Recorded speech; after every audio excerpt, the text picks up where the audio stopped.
What is up, guys? This is Basak, and you are watching En Route, which is our brand new content segment where we marry culture with business. This show, as ever, is sponsored by the good folks over at Roadmap MBA. Big shout out to them. Now, I am so excited because this week on the show, we have the amazing Anna Davis with us today. Anna is a passionate music marketer who's currently working as a junior marketing manager at 0207 Def Jam. Hi, Anna. Such a pleasure to have you on the show. Hello, thanks for having me. Of course. Now, before we get started, I have to do a full disclosure. You are one of my closest friends. This isn't a Yeah, usual interview, but we I go really way back. we go way, way back. We do. But I did just want to get you on the airwaves, as it were, to kind of just chat through your musical journey and your career and your trajectory, because I have witness to a lot of it, all of it, pretty much for the last 10 years.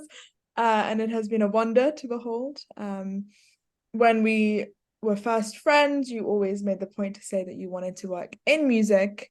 And here we are 10 years later, and you are absolutely killing it. What was it about music and the music industry back then that you had such a clarity of vision for, and what drew you to it in the first place? Um, Good question. I think one of the things I knew from early on is I actually really didn't want an office job, even though I locally work in an office now. Um, I, they really deterred me. Like I just didn't like them. I remember in school, that they kind of gave you like a week for work experience, and I think I did one at like a lawyer's office, and I did one in publishing, book publishing, and it felt super super corporate, and and especially from like when thinking about careers in like maybe more traditional things, whether it's like banking or I don't know, law, accountancy, all of that stuff. It, to me, when I was young, it just looked like people going into the office wearing suits, and even from that, I didn't like that vibe. Um, and I knew I didn't want that, and I kind of focused on what I liked at the time and what I enjoyed, and that I was always passionate about music. I was always a music person growing up. I was exposed to a lot of music. Um, I was always that person in school that like I was on to like when hip hop was going crazy, I was always on to the new hip hop artist, the next one up. Um, and just like quite tapped in. So I knew I liked music. I loved music actually. And I knew I didn't want to work in a very corporate setting. So between those two things, I think um it made the clarity for going into music, yeah, a little easier. I also had a friend in school at the time whose mum was an artist manager, so I had some visibility. Like we had gone to Wireless together, and she'd got us the tickets and stuff like that. So I had and I thought that was cool. Like, you know what I'm saying? At Like, 16, wait you're a going, minute, wait a yeah, minute. at 16, you'll go to Wireless for free. Like that, you know what I'm saying? That's cool. Um, so like having those early experiences as well, I just had some visibility of it. And um yeah, and I think that kind of solidified me wanting to get into music. And then as I went to uni, so I think me going to uni was a bit of a period of like that gives me more time. I wasn't ready at 18 um to step out into the job market, I think, and I wasn't fully sure that I wanted to get into music either then. So it gave me like a 3 years of buffer years for extra study and stuff. Um, but then as I got closer to graduating at uni, nothing else had come my way that I thought I should be doing. At least from a job perspective. And then when you're in your final year of uni, there's this urgency of like everybody is getting internships. Everybody that like, especially the uni I went to Uni of Manchester, and it definitely had that energy of like to come second year, people are already securing internships, especially in the ACS. Like people had internships at Goldman Sachs, all of these things lined up, and so I was like, oh, I have to decide now. I have to have a job lined up after when I graduate. I don't want to be broke. You know what I'm saying? I don't want to be the last one like not having a job. So um, I almost didn't even think of another option. It was just like an urgency of like I need a job. I like music. Mm. Nothing else has really interested me from, yeah, in a work set, like from a work perspective. That's what I'm going for. Mm. Yeah, so that's kind of, How did your family react? Because you come from a very like academic, accomplished yeah. family in some way, and did they initially support it, not support it? How are those conversations? Did you not I care think right um I think with my family, I think they never took what I wanted to do seriously until I was actually away? going out looking for jobs in music. That's when they started to take what I was saying seriously. Um, yeah, so I think they didn't they no one like people most people in my family haven't been in like creative industries. Um, and so Didn't really get um necessarily what it was or how you're going to make money from this world, right? Yeah, and actually, my dad had actually, tell a lie, my dad had actually had a stint in music where he was a manager for an artist called Loic, and he had got fired.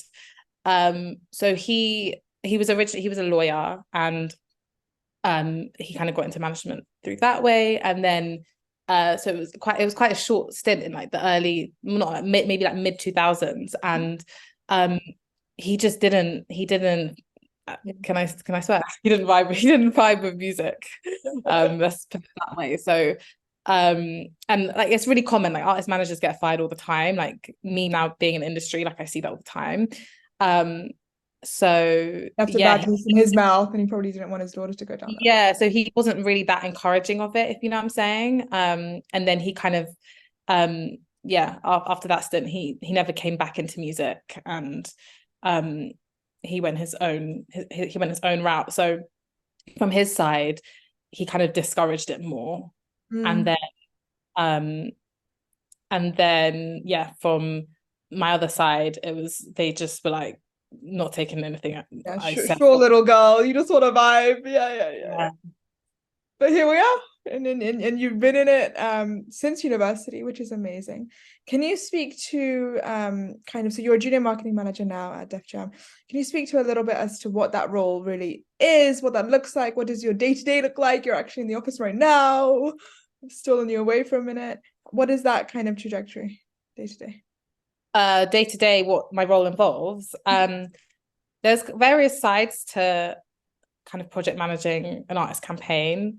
There's a side of it which is around like almost like release management, making sure everything goes live on time, the releases go live in time, working with other teams within the building to make sure lyrics are there, we have the videos in on time. There's that side of it, which which I'm not necessarily the one uploading the tracks or doing that stuff, but I have to I'm the one accountable to the Responsible if things aren't uploaded, right? if for example, like, and silly things can happen, like, you know, a song can go live on the wrong artist profile, or you know what I'm saying, and there's that production side of it where you make sure that you know, all the releases, the videos, the music, everything goes live. And I know that heart attack.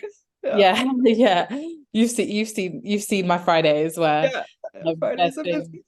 Yeah. yeah, when there's been like hiccups and obstacles. So there's that side. There's the side of actual marketing and thinking of marketing ideas, how to engage new fans, how to engage current fans, making people care. So Mm. about the artist, like it's one thing to market an artist and people know about them, but how do you make them Yeah. care and actually, you know, drive conversation for the artist and make people invested in them past just being a passive listener. So there's that side where I'd call it the more creative side of marketing, where you're actually, you know, brainstorming ideas, activating things. Mm. And there's the side of marketing which is I would say where you're kind of like in the center of the whole campaign. So you work with various teams, A&R team who deliver the music with the artist, press, radio. You kind of have to have an understanding of all these areas because they build into one artist campaign. They all kind of come together. If you know what I'm saying, and you kind of With a um nucleus to kind of help bring all the pieces. yeah, you're kind of in the center. I would describe it as, so you're working collaboratively with these different teams to form a wider campaign. yeah, and then we set the timeline as marketers, set out the trajectory, we create visions for the artist that we work collaboratively with the artist on. Um, yeah, and we work directly with the artist, or with some artists it's more the artist management that you'll liaise with, but typically with in marketing, it's between the A&Rs and marketing, you guys are probably the closest people to the artist. So that's why you're held accountable for when things are going wrong at the same time, you know? You can get that direct call from the artist himself or herself. Yeah. Hey, where's my music, bro? I love it. I love it. I know you can't pick a favorite artist, so to speak, for the ones that you are working across or have worked across historically. But do you have a favorite campaign just across the board that you're just really proud of, that you're excited by, that you can kind of put on your resume as one that you really were happy you were involved in? Yeah. I definitely can't pick a favorite artist. They're all like precious to me. Yeah. Yeah. Favorite campaign. That's a tough one. I've worked on loads of good campaigns, both like coming up, assisting on campaigns, and also project managing my own campaigns. Um, I'd say most recently, Bloody Civilian is an artist I work on, um, and I've been working with her from the beginning, and so kind of being there from the start to where we are now it's really fulfilling, you know what I'm saying, to see growth, and to be with an artist from the beginning, and then just see it blossom and see the things that you laid out when you were first brainstorming and thinking about where you wanted the artist to go, seeing that come to fruition. Mm-hmm. So I worked on her EP, her debut EP, and it was just really rewarding. I would say to have been a part of that, to work on that. And also build the rapport, Build right? it. Yeah, they end up trusting you to tell their story, and it's really kind of rewarding and personal and sensitive, I'm sure, at times, because often music can be painful for artists Yeah, to and it's a super collaborative thing, you know. So, um, the way I work is I will never kind of put my vision upon an Mm. artist and say this is how it has to be. It has to really come from them, and it's really collaborative.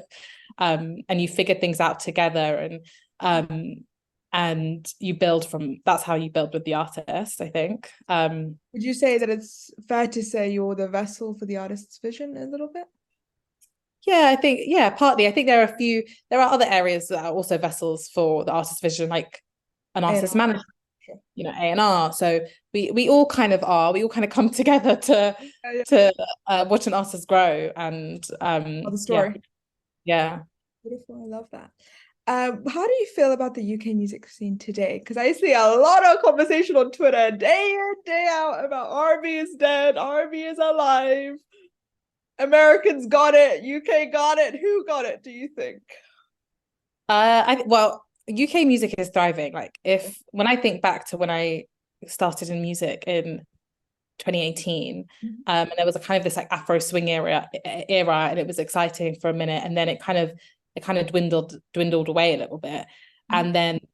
and then you have a new wave of you've got a lot of UK rappers that are thriving today. We've had drill, and there's just a sense of Black British pride, which is exciting, and Mm. something that's been built over the course of the last decade. Really, you have the people that open the gates, and really pave the way for where UK music is now. But on a whole, I would say UK music is in a good space. The R&B thing specifically, I think that one is a little more difficult, because the US have always been the leaders in R&B. Mm. Um, that's where R&B was born out of, and we have UK R&B.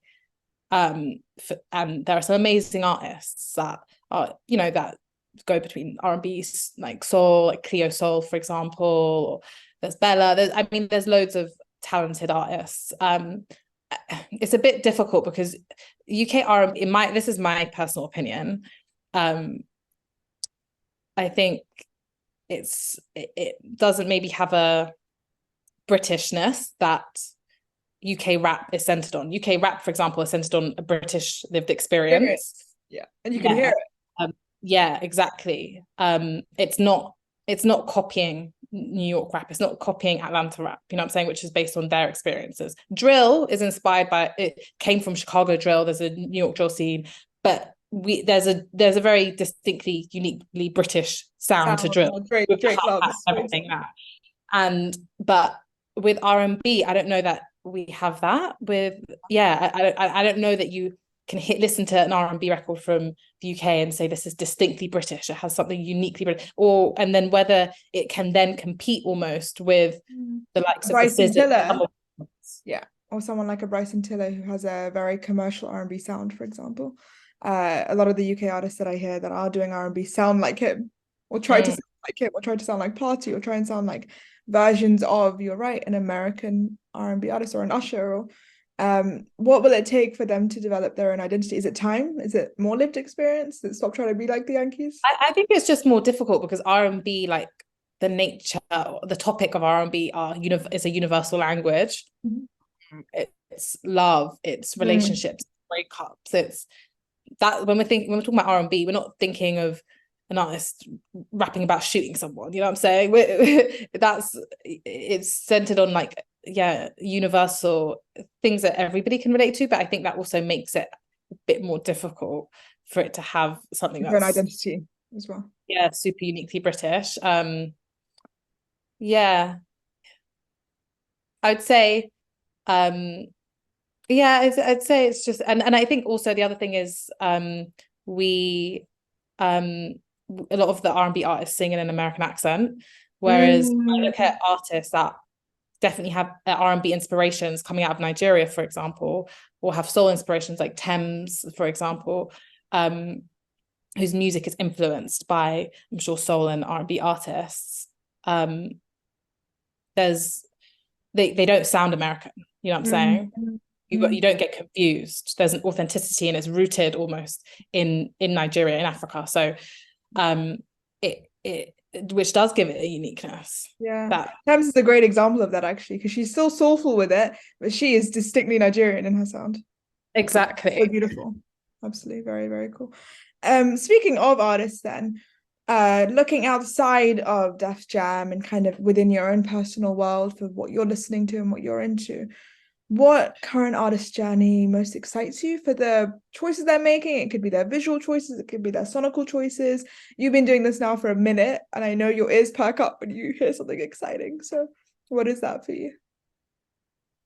I love Sexy Red. I think the Oh, choice is really good. She's so authentically her. yeah, I'm loving the female rap space, period. yeah.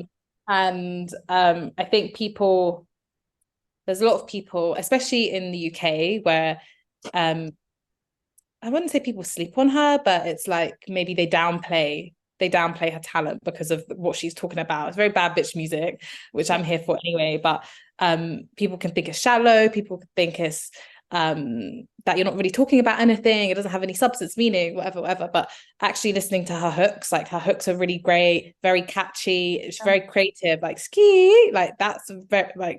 that's really creative. You know what I'm saying? To Have a make catchphrase and yeah. yeah.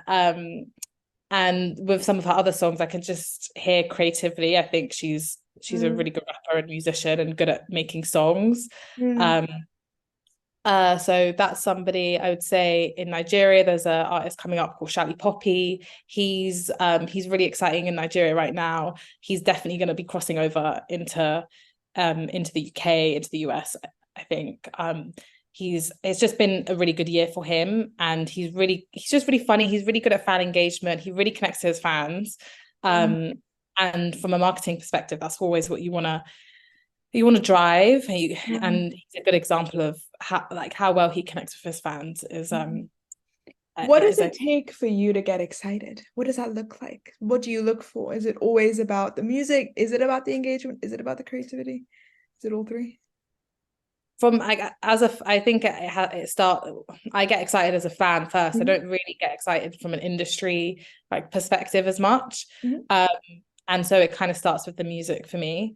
Mhm. Just me loving the music, and then everything else, like what do you represent, like Mhm. your branding, like I mentioned Sexy Red, she's got the red wig, and you know what I'm saying, stuff like that. For So the Drake cosign.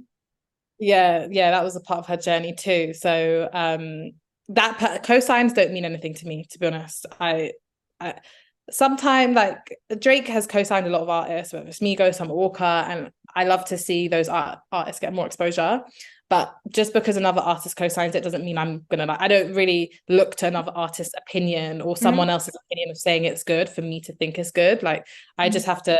I have to Like it love the yourself. music Sure. and just connect to their brand. I think also like when I watch interviews of artists, that's when I kind of um that's how I know I really love an artist. I want to hear more from them. I'm actually sitting down to listen to them for half an hour. Um, Mm-hmm. so yeah, Wow. that's the question. And before I let you go, what was something about the industry before you kind of got into it when you were dreaming about it at uni and trying to figure it out? What surprised you about it, good or bad, before you went in that now you know that you think that people should know? Everything like and being when you're not in music, like, and I think it's the same for any industry. You just don't know what goes. You don't know how these things happen. You know what I'm Yeah, saying? Like, yeah. I think it's the same for any industry. So I just didn't have a clue of anything really. Oh, yeah. I didn't understand the teams. I didn't understand how they coexisted. I didn't understand how artists were built. I will say, actually, one thing I did think growing up was that artists were manufactured by labels, Mm, essentially. And I mm, think that when I was growing up, I think that was happening. There were way fewer independent artists. Now, some of the biggest artists are independent. mm, Central C, Dave, in the UK at least. So, Georgia Smith, like all independent. Growing up, I didn't see that. mm. So I kind of thought that Industry plants. Sure. labels create artists. And I don't even think that word industry plant was a thing because it was just standard. Like every artist had a label that you were listening to. Mm, Because all of the various areas like radio, press, all of these things mattered a lot more. mm, Now artists ultimately need to build a connection with their fans directly. mm, Um, and I think what surprised me being in music is realizing actually how all of these areas aren't the ones building artists, you know? Um, it can help, but you can't it can't be a substitute for an artist doing the work and mm, connecting with their fans, building with their fans, um, building on social media, being consistent. You just a record label, I would say, cannot just manufacture an artist. It's very much a collaborative project, but with the mm, artist, with management, mm, and with the label, we can't exist without. Yeah, we need the artist's more. help as well. Mm, Um, and maybe it was like that back in the day as well, but um, I think it is more like that today, especially mm, because of social media.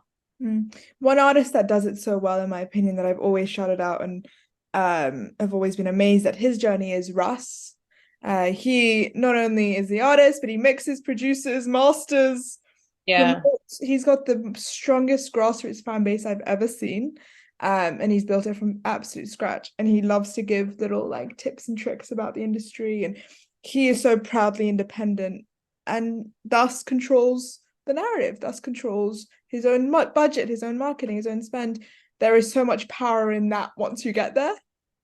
Yeah, definitely. But I would never advise like an artist to just definitely like I Yeah. think independence is definitely it's overrated because there's really hard work and spending your own money to Mm, build yourself is very hard. You know what I'm saying? Spending your hard-earned money to to invest back into yourself. The best way to build anything, whether it's a business, whether it's yourself, is to spend other people's money. That's why the richest people in the world they're in debt because they spend other people's money to build. And it's the same with music. That's why there's still a place for record labels. labels Absolutely. and teams and bigger Mm, artist management companies. You need the money and to really impact, I think. mm, mm, Creativity as well. You can't just throw money at it. That doesn't work. So don't think I'm saying that. Um, but yeah, I think that is such a narrative around independence and often a really negative narrative around record labels. mm. Um, It's a and dirty word these days. yeah, it is. But ultimately, record labels they want to help you, they want to help build the artist, they are And they want to invested in help you. themselves. Like, I think that's fair to say they are a business. They're allowed to be profitable. Yeah, exactly. But it's definitely record label. I think people kind of brand record labels as this entity, but actually it's real humans, it's real Mm, individuals that the artist management will have relationships with. It's built mm, off humans. mm. Um, And if and they're lucky enough, those humans care, and past like just it being anything business wise, like because as an employee, you're getting paid a salary, you still care. We don't own the label, you know what I'm mm, saying? mm, So, we're not the ones making millions. It's just that we do genuinely care about the art, we care about the music, we care to see people grow. And I think that's for every person working at a label. Well, mm. not every I mean, not speak for everybody. Some people I'm sure don't, but for most people. You definitely care, and it definitely shows, which is so beautiful. Do you have any advice for any young people watching that want to get their foot in the door and get involved in music? Yeah, um I would say a good place to start is to go for talks about the music industry. When I wanted to get into music and I didn't I remember that there was this thing. I think it's always the case, even when you're looking for your first job, like in retail, it's like they always want for you to get experience, they want experience. And it's just a cycle. But um but I think you can like lend a helping hand, do some free work experience for like a week or so. That's how I got my start in music. I went to, when I was at uni in Manchester, I'd seen a talk happening Mhm. with some artist managers and record label execs. And I went to that talk and I stayed behind and I connected. And then I asked to go for a coffee with the guy who owned an artist management company. His artist management company managed like no, not Lily Allen. Was it maybe Lily Allen? But Robbie Williams was one of the artists. I remember him Mhm. saying. And I asked to go for a coffee, and I didn't ask for anything. I think that's the key when you're looking for experience. Don't ask for don't ask for a job. Don't just try and connect with people, find out their journeys, their stories, and more. And most of the time, people are willing to tell you and to help and to talk about themselves as well. It's like an ego thing, you know. People want to. Yeah. That's not why I'm saying this guy sat and spoke with me, but I think it does, kind of stroke your ego You a want little to help. bit, care about your journey. So I would go in with that approach always first, because sometimes I've had in the past like DMs of like, hey, can you do this or this for me? And I don't, you don't have a relationship to you. We've not Who built are that rapport. you? Yeah. So I don't think that approach works. So yeah, that's how I started. And when I got that when I connected with this artist manager, I remember we went for coffee. He talked to me about his experience. I came prepared with so many questions for him. And Mm, then I asked him at the end, like, if there is any help that I can give or anything you need, I'd love to I'd love to be a part of that and help where I can. He didn't have anything available at the time. But then a month later, he hit me saying, or his PA hit me on email saying, I'm going away for a week. Can you be the reception? Can you do the receptionist work wow. and cover for me? And that was my first experience. And then Wow. that gave me something to put on my CV, but then allowed me to apply for more formal internships, which is how I got started. So yeah, I would say connecting with people is key. And doing it in a way that's not asking for too much, Mm. unless you have a good relationship with them. Yeah, I think that's a really good point. Relationships are key, and like building an authentic one, because nobody wants to feel used either. I Exactly. get lots of messages as well, and they barely can spell my name right in the email. So I'm just like, no. I agree. Like a name is super simple, and it's really it's such a simple thing to say, but Mm. when you're Also speaking to on the somebody, email, like, or it's on, it's not guesswork. right, exactly. And if it's in person and you don't know how to pronounce someone's name, ask them, because names are personal. It's someone's whole identity. Mm. So when people rush it and just Mm. hit I mean, you how with many the times have you watched someone butcher my name in front of you? right, exactly.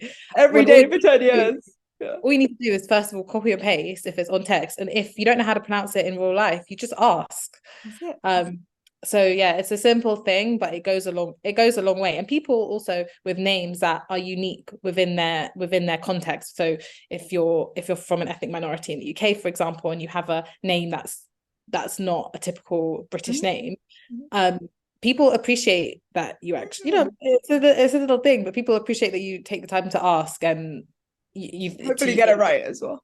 yeah, exactly. And you're not just like one of those people that is like, oh, Basak, I'll just call you B. Like, Yeah. I know you go by B as well, but that's for you to tell someone, not for Mm. someone to just say, I'm just going to make it easy because I can't be asked to pronounce your name correctly. Don't But be yeah, lazy. It's not cute. yeah, don't be What lazy. is up next for you? Where can we find you? Tell us all the bits. Yeah, so you can find me on LinkedIn, my full name, Anastasia Davis, or on Instagram, Anna Davis London, Anna Davis LDN. What's next for me? Continuing to build with these artists and work on really amazing music, be a part of these artists' journeys, and helping these artists. Yeah, that's kind of loosely next steps for me, I guess. Amazing. Well, we'll definitely be tuning in. I know I will. Yeah, Thank you so much for being on the show, Anna. thank you for having me.